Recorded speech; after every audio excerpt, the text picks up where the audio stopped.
don't know if Jozlyn told you, but we have kind of like a weird, well, not weird, but we have like, No. we knew each other 20 years ago Yeah. and then we reconnected.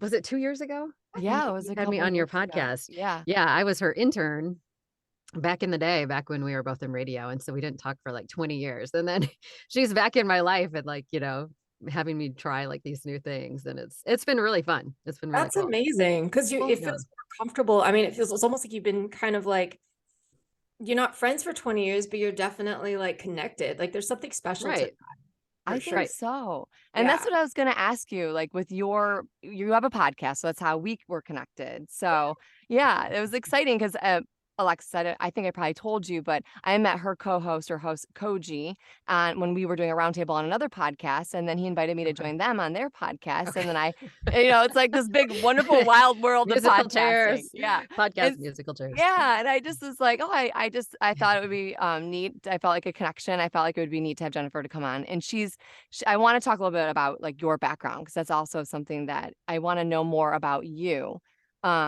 and about like how you got started. But like, did you know Koji? Like, speaking of connections and stuff, like how did your podcast get started? We'll just start there since. Okay, I love that. So he didn't tell you the origin story yet, right? No, I don't have any origin story. Okay. No. So he might know and be able to pinpoint the exact point we became really connected, but it's just so vague because we have hundreds and hundreds of mutual friends. Wow. And we have so many overlapping connections. I don't actually know how we first got connected. I think what it was he was writing for this blog called 8Asians, I think, .com. But I was part of the first Asian American reality show in history called K-Town reality show. I was part of the pilot when it went to series. I ended up leaving the show, but I was involved with the show, with the publicity and the pilot for 2 years. So I know, wrote like about us and knew of me at that point. And it's easy to track that, which would have been 2011, because there's like it's on the web, right? Yeah. And him writing about it and knowing about me. So, but I don't remember when we first met, but I know that he wanted to help me. We're both parents, we're both in the biz, creative minds trying to figure out where can we work together? How can we help each other? And then we kind of stayed in touch. And then he invited me onto his podcast with Quentin Lee as a guest. And then it was like, I mean, you know how this goes. We were all hanging out after the podcast recording, me, Quentin, and Koji. Yeah. This was before the pandemic, like 2019. And then he's like, we're just talking about like our passions and stuff. And somebody in the room was like, why don't we start a podcast about that? Because we were talking about our love of movies and genre films. Okay. And like, we're all like horror, sci-fi kind of geeks, right? Right. And then I was like, I would love to. And then, so then it kind of just, somebody actually, I don't know if you know Koji well enough, but he's very, very like, he can kind of do it all. He's very prolific. And like, he's able, like, if he says something, he will get it done and he will do it in spades, it's like, I don't know how he, honestly, whenever I have a weird mom meltdown moment, right? I just think, how does Koji do it? How does Koji do it? I mean, yes, he's married.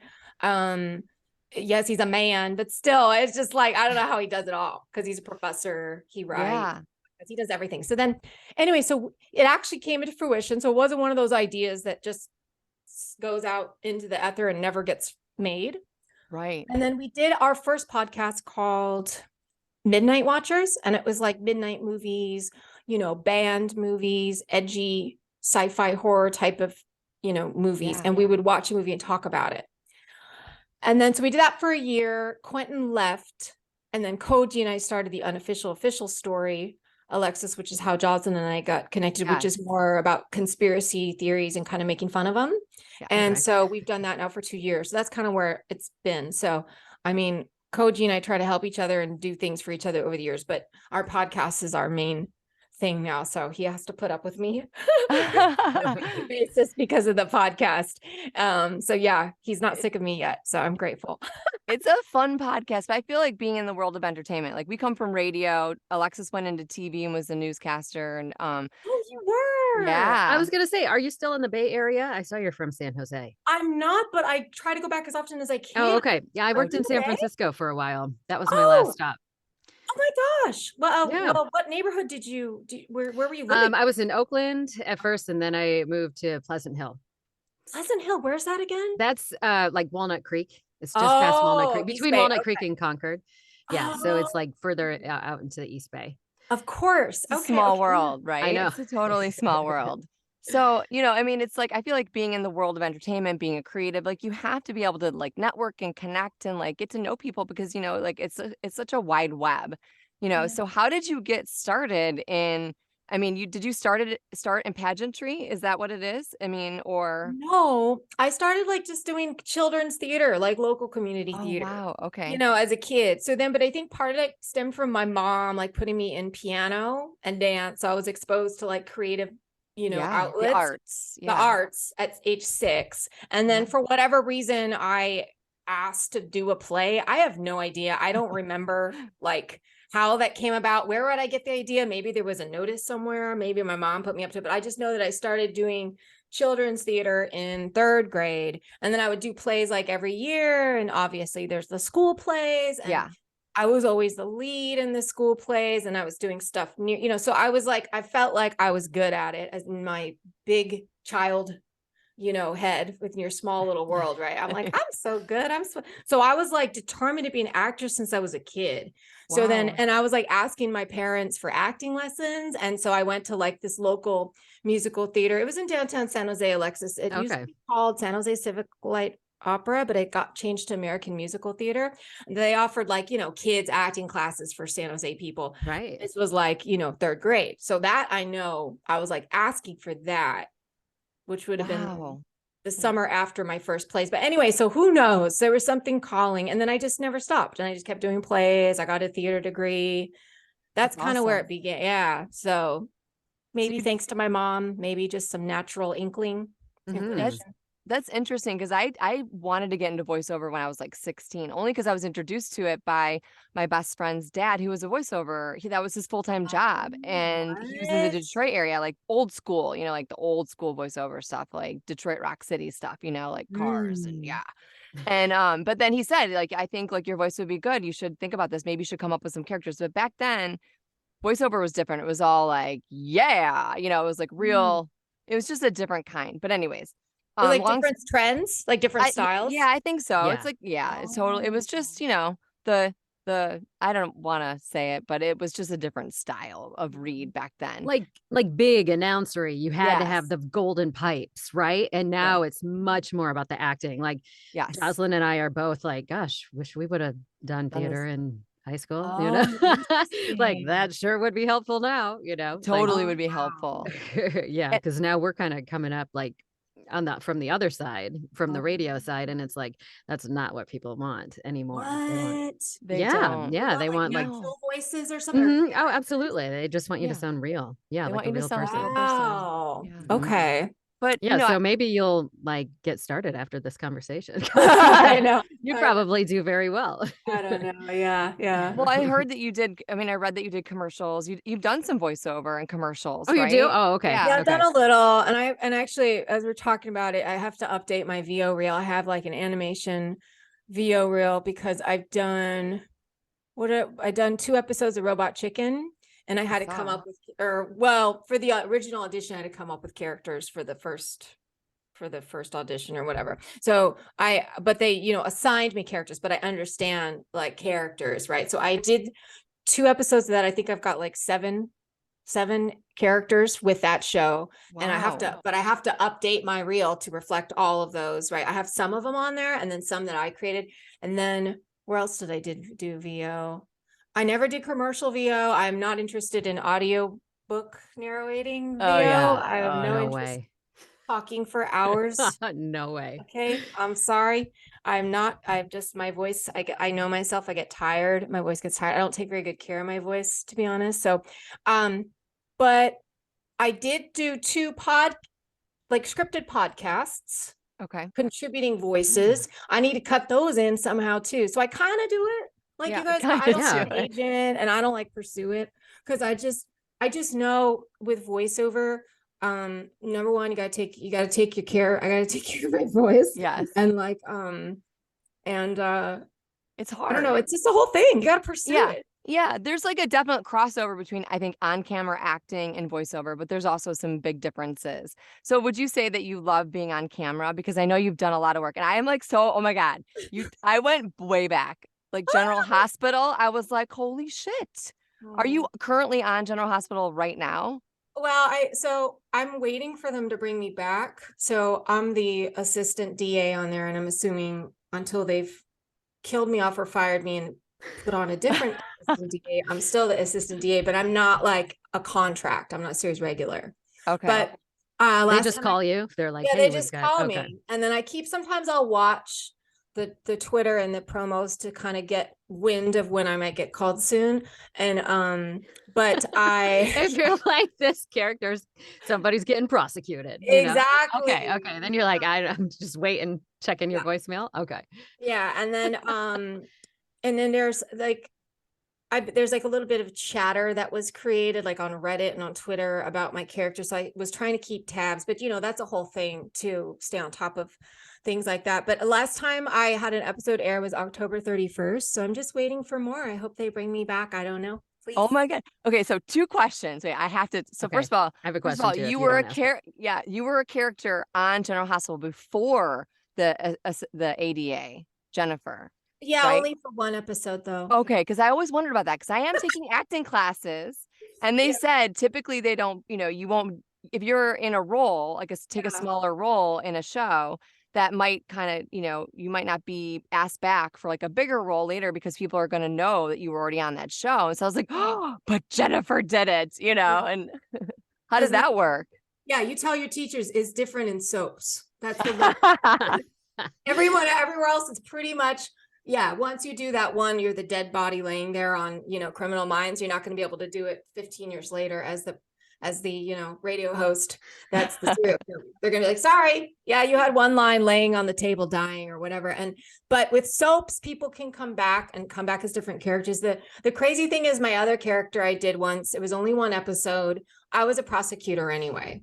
Oh, okay. So, and they didn't put any close-ups on me. So. Oh, okay. So I'm great. I'm so glad I'm back.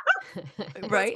With soaps, yeah. Okay. And then my other question was, you are Jennifer, and then you play a Jennifer. So I think that's just so like mind blowing. I hope they created it for me. Okay. No. There was actually another. See, there was another Jennifer Arden. I'm actually the second assistant DA Jennifer Arden. There was another girl. Okay.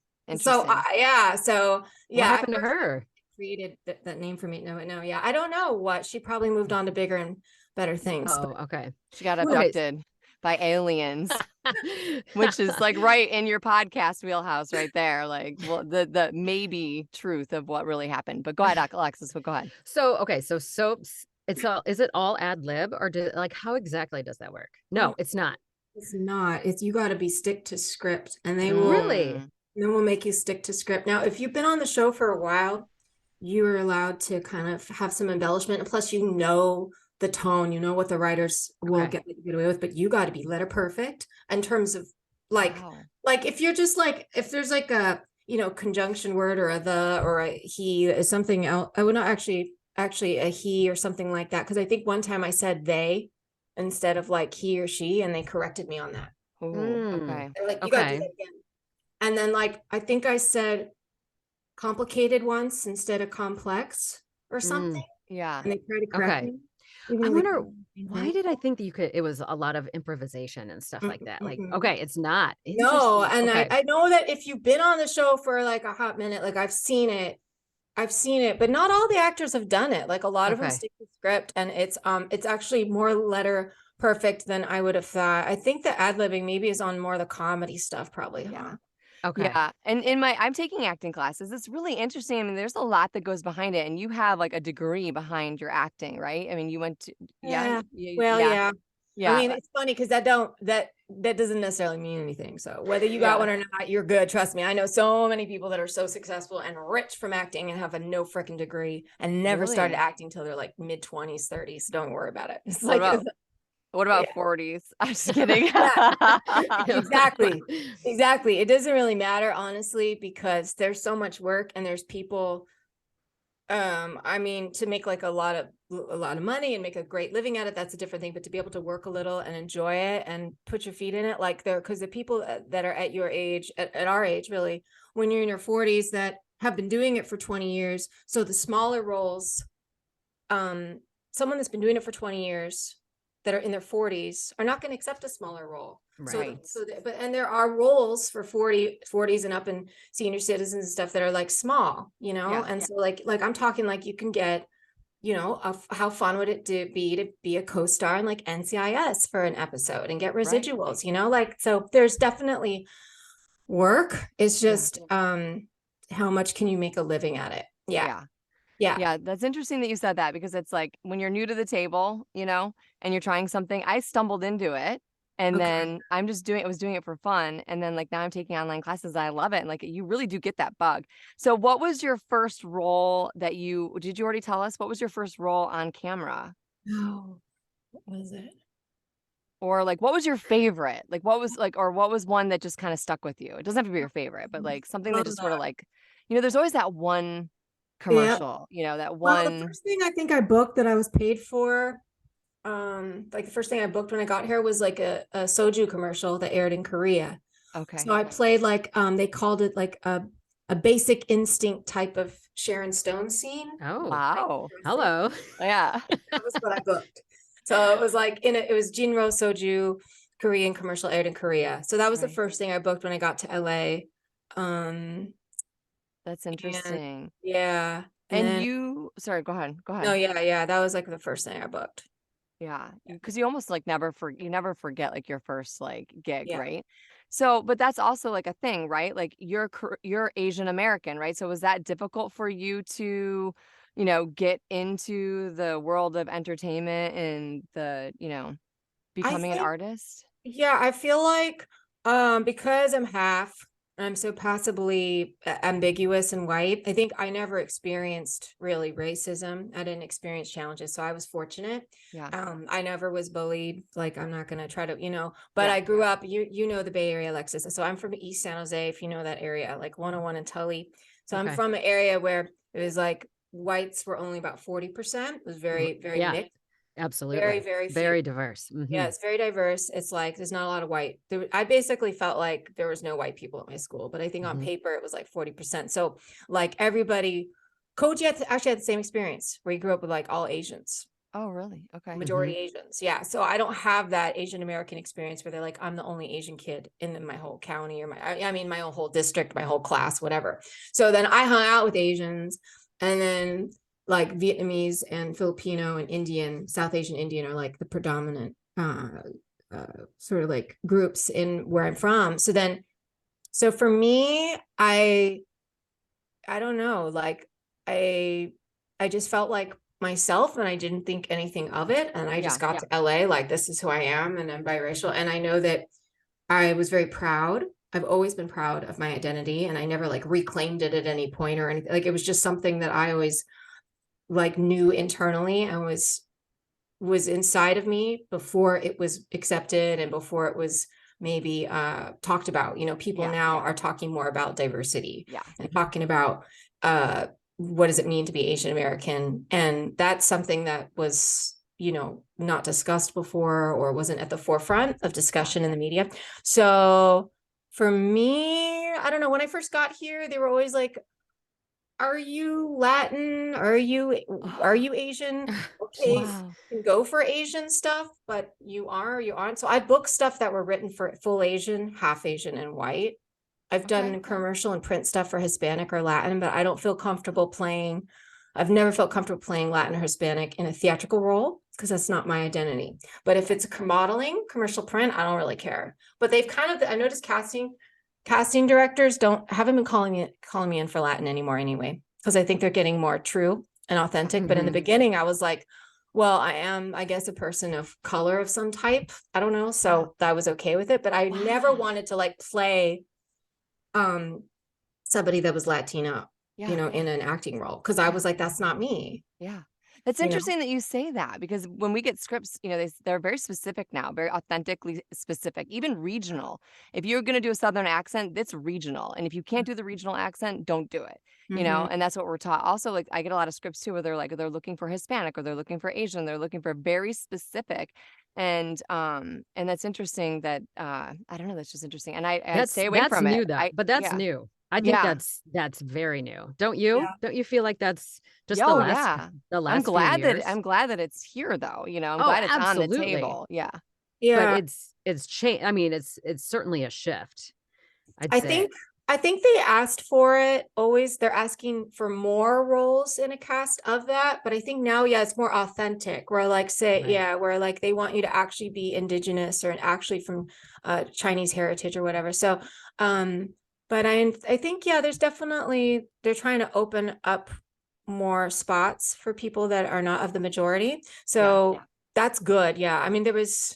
But in terms of like, we need this type and we need this ethnicity, I think feel like they always had some of that, and they were like, we want this, we want this. But Yeah. now there's more, and now they're being more authentic. Yeah. However, it's funny. One of my acting teachers, Sue Hamilton, she said she hoped that one day, she's like, I hope there's no breakdowns someday, and that there are no breakdown descriptions, no Yes. gender, no age, and no race. And you Yep. come in and you do. She's like, she was like, I hope for a world like that. That way, it's inclusive all around. But then I don't know what that does with visions and everything, and Yeah. the cast and stuff. I have no idea, but I thought that was kind of interesting too. Yeah. That is really interesting. That would be great. That's how when in my acting class, like all the scripts are, it could be either way. You could be a boy, girl. It's like always like Devin Okay. and Tommy, but you could be Tommy could be a girl, or Devin could be a boy, or whatever. So, and it's really intuitive. But okay, so back to you. Like, so you got into pageantry, like that is interesting, because for me, like, I don't know, I went to one of those, down at the downtown Kalamazoo, at, like the Radisson, went to like a conference, and they Like a like, Star Search kind of yeah, thing? something like Okay. that. And, I thought, oh, I got, I was one of the 20 that got picked, and then they're Oh, like, that's amazing. Wait, how old were you when this happened? Like I when was you in my were, 20s, or so. I was like so young, but it was funny because, it's like you go and you have to like pay. Like I didn't realize it wasn't Oh. like probably what your experience was. So how did you get into, pageantry? Like because it's kind of a cool story, because I know a little bit about it, yeah, yeah. right? The first one, and I don't remember if I talked about this first one because I didn't win it, so I sometimes don't talk about it. The very first one I did was actually the local for Miss America, like the Miss America. So it was Wow. Miss San Jose, which goes to Miss California, which goes to Miss America, and I placed fourth runner up. Ooh, And okay. and I was upset actually because I thought I should win. I don't know. I was confident. I don't know what happened to that confidence and big-headedness. Is gone now. No, but like I was like I should win. So I was upset. But that one it posted, there was like a flyer in my theater arts department billboard. So Yeah. somebody came by and posted. That's how I found out about that. Yeah. But then I think I was familiar with it because my cousin had done Miss Asian America 10 years before me. Okay. Now I have no idea how she got into it, but she did Miss Asian America, placed top 10 when I was like 11 or 12, and I watched her as her cousin in the audience. That's And then cool. I entered it 10 years Okay. later. That's how I knew Wow. about that. Yeah. Right. That's like a whole thing though. Pageantry is like a whole thing, right? I Like I feel know. like it's like a whole thing.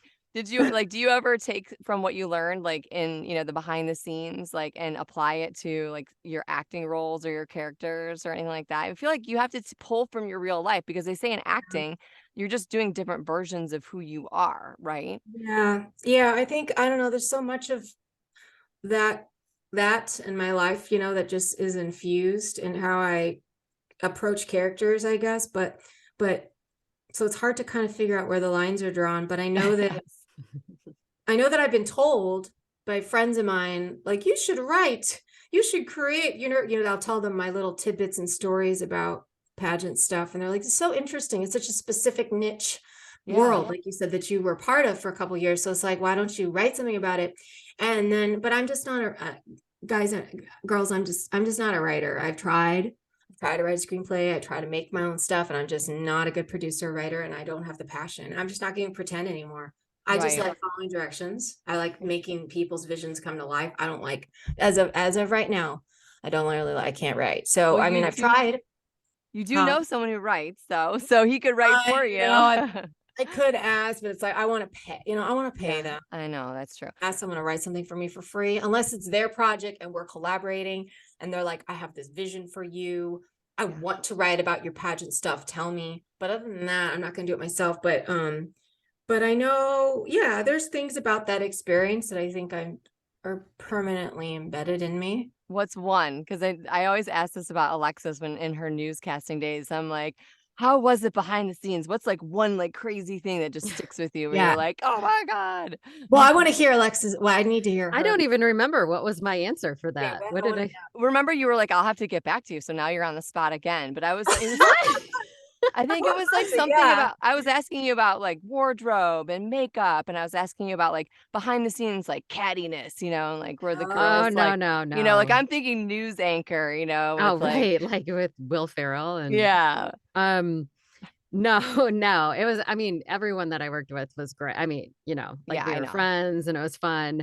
For me, like, I guess the one thing I take from that, like into what I'm doing now, like that was I was just doing the same role every day, right? Like I figured out like who they wanted me to be like on the air and as their traffic anchor or as the news anchor or whatever. And that was like, that's kind of like the one role. You're just doing the same role every day. And that's the same with radio, like you were like Jozlyn, the DJ, right? And so you were that person every day. So to me, that helped me.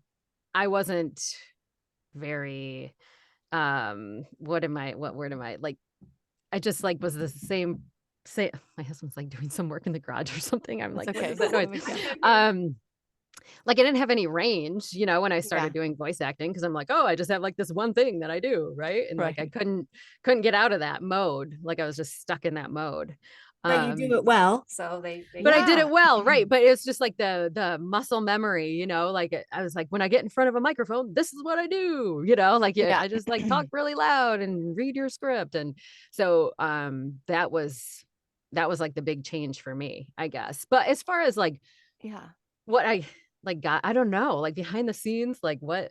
Well, I remember you were in a chopper, like you were in the chopper with like the news chopper, going around the Golden Gate Bridge, like that's kind of cool, like, I don't know, anything like that. Like, Jennifer, did you ever have any experiences where you were like, wow, that was crazy, putting you on the spot? I know. Like crazy or like things you hold with you, you were saying? Yeah, hold with you. I don't know. Yeah, that's a good point. I don't know. I'm really good at remembering.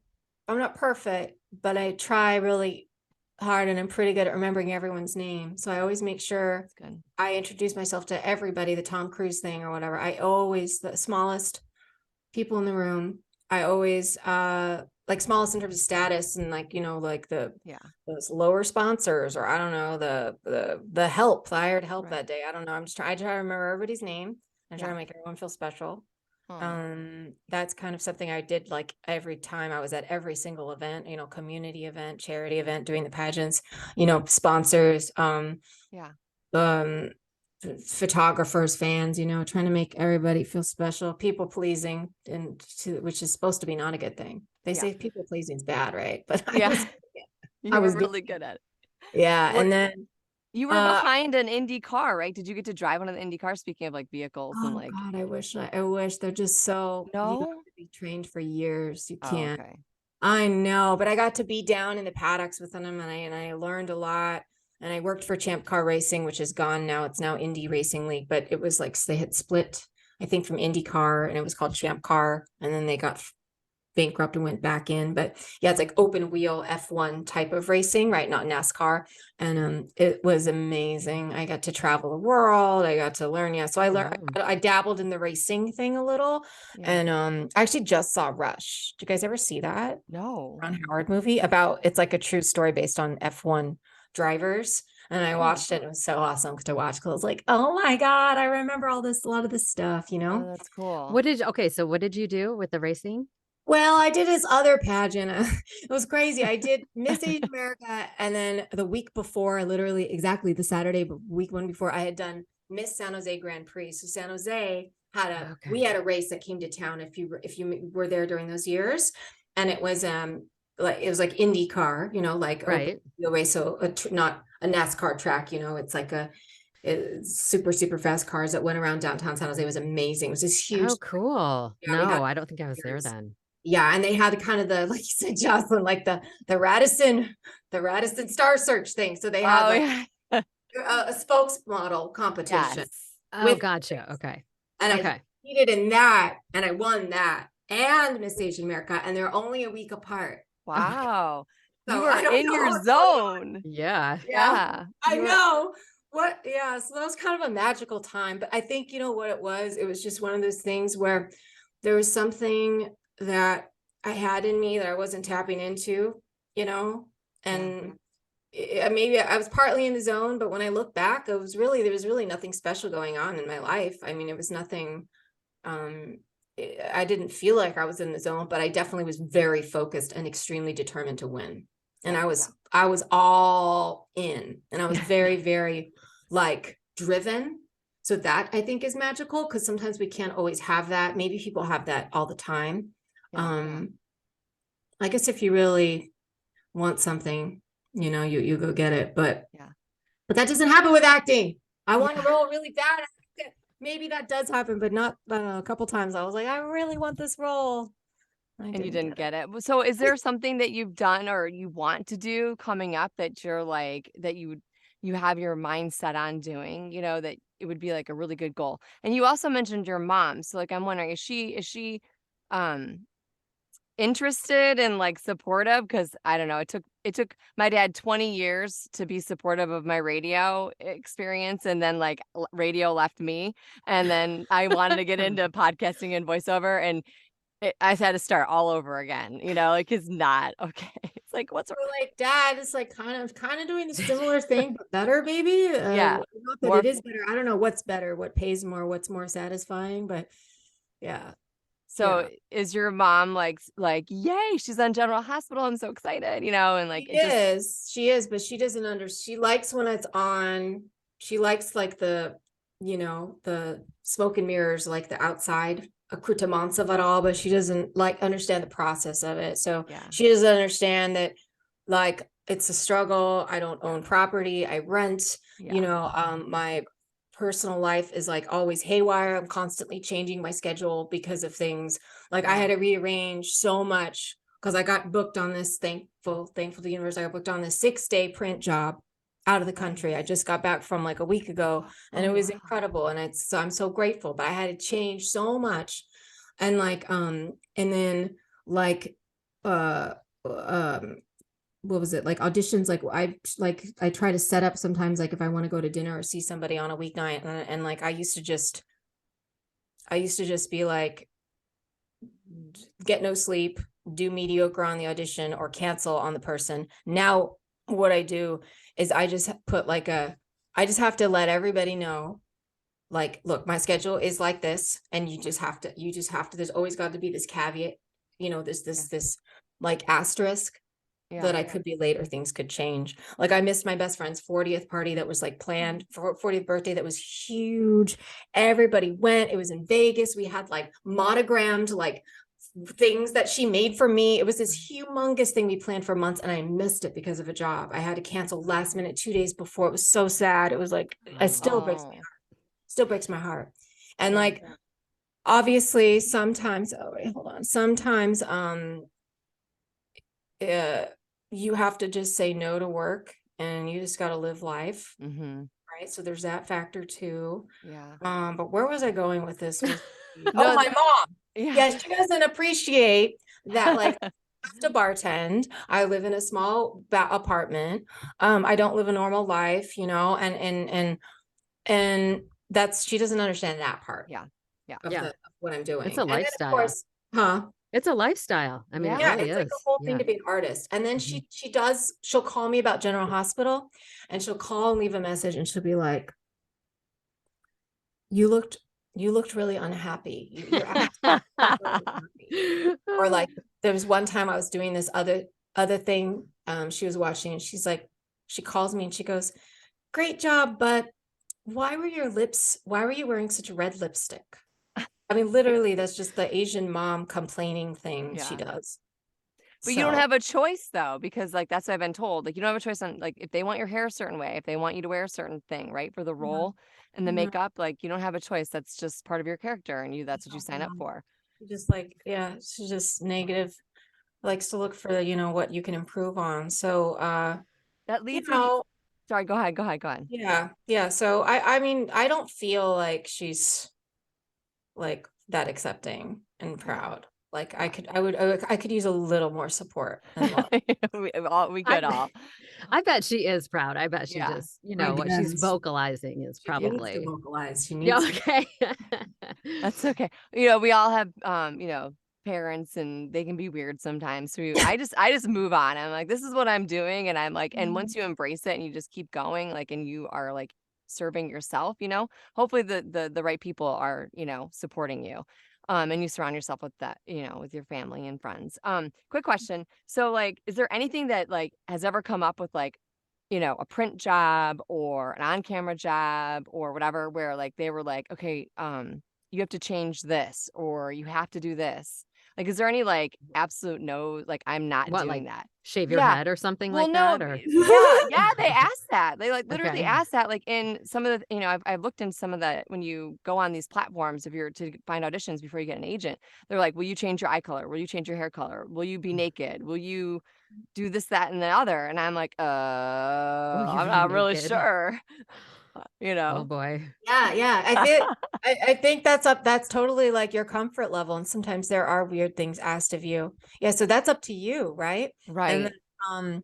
they usually I feel like they don't because they're just like, you know how it is, they're just casting, they just want to cast you as is, unless you're a star. They just Right. want to take you as is. There's no time to make major changes. Yeah.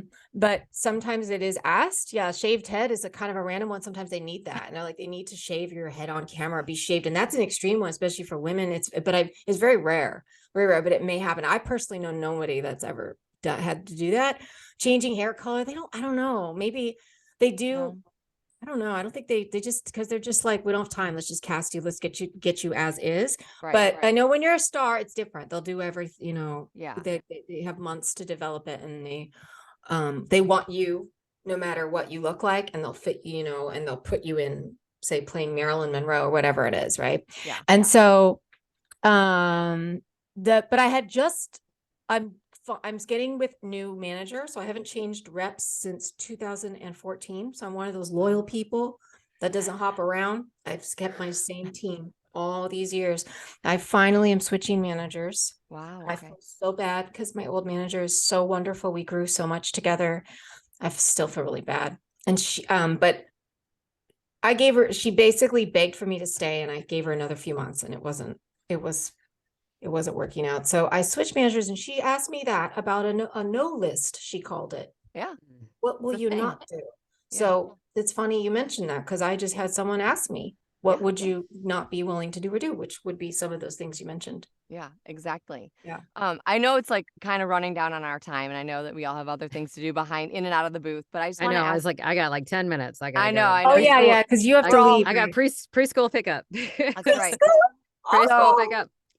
okay, so let's because it's just us girls. Let's do something fun, and it kind of Okay. bounces off your the unofficial official podcast. But it's my it's Jozlyn's way. So Gwen Stefani's been in the news, right? It's pop culture, and she's gotten a lot of beef for like her upgraded lip situation. Okay, and I'm Situation. I'm a big Gwen Stefani fan. Like I mean seriously, like no doubt. I mean is like Oh. the jam. Like I wanted to be. She was cool, right? She was like pretty and cool and poppy, but like, I'm gonna kick your Yeah. ass, She was a right? rocker. Yeah, she Yeah. was awesome. And Yeah. Yes. so now she's got these big full lips, and I was like, What the what in the hell happened? Are they And then really that like it's new? Something new? It's yes, really it's bad? like Okay. giant. And I'm like, Okay. oh my God, it's like this whole transformation. And I went down this rabbit hole, and I'm like, what in the fuck is happening? And she has this whole plastic upgrade, and it just doesn't go with like, I don't know. And so I wanted to think about like what really maybe happened, right? Because it kind of goes in line with your podcast. Like what really maybe happened. So in my mind, I'm thinking like maybe like she first of all, I think she's the long lost sister of the Kardashians, and she's just now coming to the table, and she is like fully embracing the Kardashian like look and lifestyle, you know. I mean, because she's definitely not the Gwen that I remember with the ripped jeans and the punk, right? Like she's full on, you know. And then I also think that maybe she was out like hunting on and like on accident stepped on a bee and like had like some sort of like thing. And then like Blake was like, those lips look great on you. And so like she actually like officially made it official. That's what Wait, I'm is she thinking. still with Blake? I think so. I Yeah, don't they know. got married. They Yeah. got married. They're not divorced, right? They're together. Right. Oh, I think don't. so. Everything in the tabloids, I'm like, it's got to be 50-50. Like something happened, but it's probably not true. You know, I don't know. Right. What do you guys? Okay, so what do you guys think? Who wants to go next? You got one on the tip of your tongue? I'm still developing my theory, so you Okay, go. okay, I'll you go. Because I quiet. looked this up, Joz. When you told me, I looked it up real quick because I Okay. hadn't heard about it. And okay, well, first of all, let's just give props to her because up till now, she always looked very natural. She just looked like subtly Totally. youthful. It was like subtly youthful, right? Like, Mhm. how the fuck do you look that good? Obviously, Right? she does Right. look Is she well she's preserved. But lately, this new thing, I had to look it up. You're right. It's a little crazy looking. So, but the disclaimer is you and I, us girls, we know that lips go down. It's temporary. So it looks extreme right now because you probably just got it done, but it'll go away. And then secondly, my theory, I like this bee sting thing. And that Blake was like, that look hot on you.